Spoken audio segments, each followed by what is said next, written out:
23 वर्ष का लड़का जिसका नाम क्रिस्टोफर था रोज की तरह समुद्र में अपने दोस्तों के साथ मछली पकड़ निकल जाता है। पर आज का दिन इसके लिए बाकी दिनों से बिल्कुल अलग होने वाला था। निकला तो था ये मछली पकड़ने के लिए, लेकिन कुछ किलोमीटर दूर उसे समुद्र में डूबी एक नाव दिख जाती है। वो तुरंत अपने दोस्तों को बताता है और कुछ ही देर बाद वे सभी वहां तक पहुंच जाते हैं। जब वे जहाज के पास पहुंचते हैं तो जहाज उन्हें खराब कंडीशंस में देखने को मिलती है। वे समझ जाते हैं कि इस पर कुछ समय तक कोई भी सवार नहीं रहा होगा। इस वजह से जहाज की ऐसी हालत हुई होगी। काफी समय तक इस पर कोई सवार न होने की वजह से ये जहाज किसी भूतिया जहाज से कम नहीं लग रहा था। क्रिस्टोफर और उसके सभी दोस्त अपने जहाज से ही उस भूतिया जहाज को लगातार देखे ही जा रहे थे, लेकिन किसी को भी उस 40 फीट लंबी जहाज पर जाने का हिम्मत ही नहीं हो रहा था। लेकिन काफी देर तक लगातार देखने के बाद सभी डिसाइड करते हैं उस जहाज पर जाने का, क्योंकि उन्हें लग रहा था कि शायद वहाँ किसी को हमारी मदद की जरूरत हो।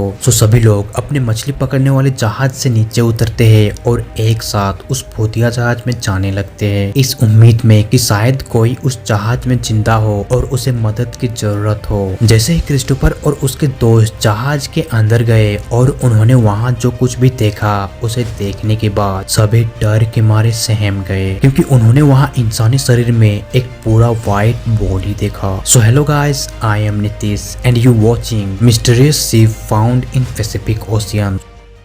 ये कहानी है 26 फरवरी 2016 की। कुछ दोस्तों का एक ग्रुप मछली पकड़ने के लिए फिलीपींस के मिंदानाओ द्वीप से लगभग 100 किलोमीटर दूर गए ही थे कि उन्हें समुद्र में डूबी एक शिप दिख जाती है। और जैसे ही वे उस शिप पर जाते हैं तो उन्हें डेक के नीचे मेन एरिया में एक मेज देखने को मिलता है, जिसके बगल में एक बड़ा इलेक्ट्रॉनिक इक्विपमेंट था जिसमें एक रेडियो रखा हुआ था। और जस्ट मेज के राइट साइड में झुका हुआ इंसानी शरीर में वो व्हाइट बॉडी पड़ा हुआ देखने को मिलता है। उसके सिर पर सफेद बाल और भूरे दाढ़ी से ये क्लियरली पता चल रहा था कि वो एक बूढ़ा व्यक्ति था। लेकिन यह इतना आसान भी नहीं था, क्योंकि वो व्यक्ति सिर से लेकर पांव तक एक सफेद और भूरे रंग की अजीब परत से ढक रखा था। इस वजह से उसका पूरा शरीर व्हाइट पड़ा हुआ था। कुछ देर तक उस दृश्य को देखने और जो कुछ भी वे देख रहे थे उस पर विचार करने के बाद क्रिस्टोफर और उसके सभी दोस्त अपने शिप पर वापस आ जाते हैं और रेडियो के जरिए पुलिस को यह इंफॉर्मेशन दे देते हैं। जब पुलिस यहाँ पहुँचती है तो सबसे पहले शिप को सुरक्षित करती है, इसके बाद इन्वेस्टिगेशन का काम शुरू करती है और लगभग तुरंत ही यह पता लगा लेती है कि शिप पर उस शख्स के साथ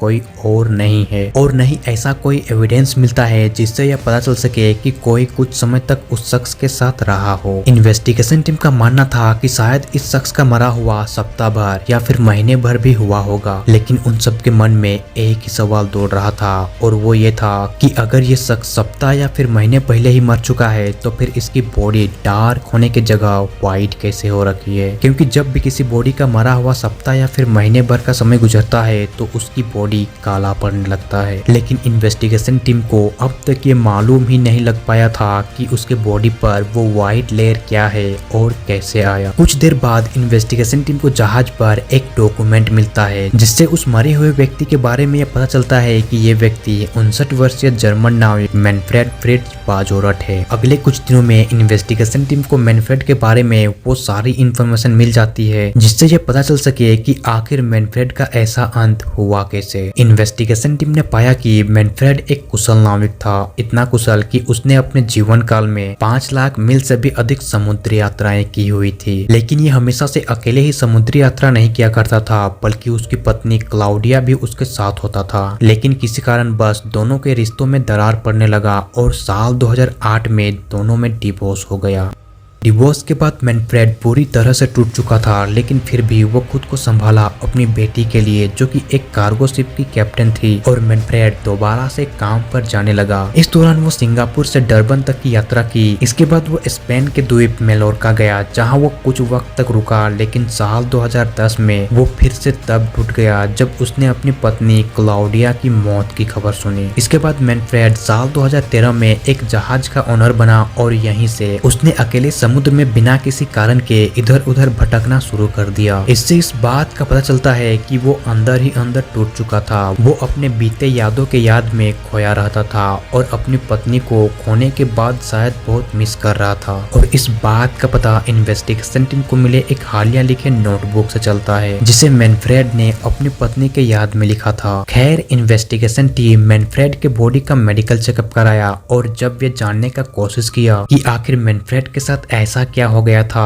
कि उसकी मौत इस प्रकार और उसकी बॉडी ऐसी अवस्था में पाई गई। जब पूरे बॉडी का मेडिकल चेकअप कराया गया तो यह पता चला कि मैनफ्रेड का मौत शायद हार्ट अटैक की वजह से हुआ होगा। शायद हार्ट अटैक के दौरान जब वो मदद के लिए रेडियो पर संपर्क कर रहा था, उसी दौरान ही वुड हैव डाइड, क्योंकि ट्रांसमीटर मेज पर उसके हाथों की पहुंच से बाहर पाया गया। मेडिकल एग्जामिनर का कहना था कि मैनफ्रेड की मौत 1 वीक से पहले नहीं हुई होगी, लेकिन यह कंक्लूजन बहुत अजीब था क्योंकि इस दौरान वो व्हाइट लेयर उसके पूरे बॉडी को कवर कर चुका था और उसकी बॉडी की कंडीशन से ये बिल्कुल भी पता नहीं चल पा रहा था कि उसकी बॉडी किसी भी तरह से डिकम्पोज हुई हो, क्योंकि उसकी बॉडी से किसी भी तरह की स्मेल नहीं आ रही थी। जबकि एक डेथ बॉडी से स्मेल 24 से 72 घंटों के भीतर आना स्टार्ट हो जाता है, पर क्योंकि मैनफ्रेड का मरा हुआ 7 दिन से भी ज्यादा हो गया था, इसके बावजूद उसके बॉडी से कोई स्मेल नहीं आ रहा था। तो इसकी वजह थी उसकी बॉडी का ममीफाई हो जाना। वो व्हाइट लेयर जो मैनफ्रेड की बॉडी को कवर किए हुए था, उसी ने उसके डिकम्पोजिशन रेट को कम कर दिया और न सिर्फ डिकम्पोजिशन रेट को कम कर दिया बल्कि वहाँ के वातावरण को भी उसके बॉडी से डिस्कनेक्ट कर दिया। हाँ, ये सुनने में थोड़ा अजीब लग रहा होगा, लेकिन वो व्हाइट लेयर ही मैनफ्रेड की बॉडी को अब तक सेफ रखे हुए था। लेकिन वो व्हाइट लेयर आखिर मैनफ्रेड की बॉडी पर आई कैसे? तो जिस समय मैनफ्रेड की मौत हुई उस समय वहाँ का मौसम शुष्क और हवादार था। तेज हवाओं और समुद्र से उठ रही कोहरों ने हवा में तैरती बूंदों को शिप के अंदर पहुंचा दिया और मैनफ्रेड के बॉडी पर खारे पानी की परत जमाने लगा। फिर जब पानी सूख गई तो उसने अपने पीछे एक सख्त सोल्ट लेयर छोड़ दिया। यही सोल्ट लेयर मैनफ्रेड को अब तक सेफ रखे हुए था। इसके अलावा मैनफ्रेड एक क्लोज एरिया में भी पाया गया था,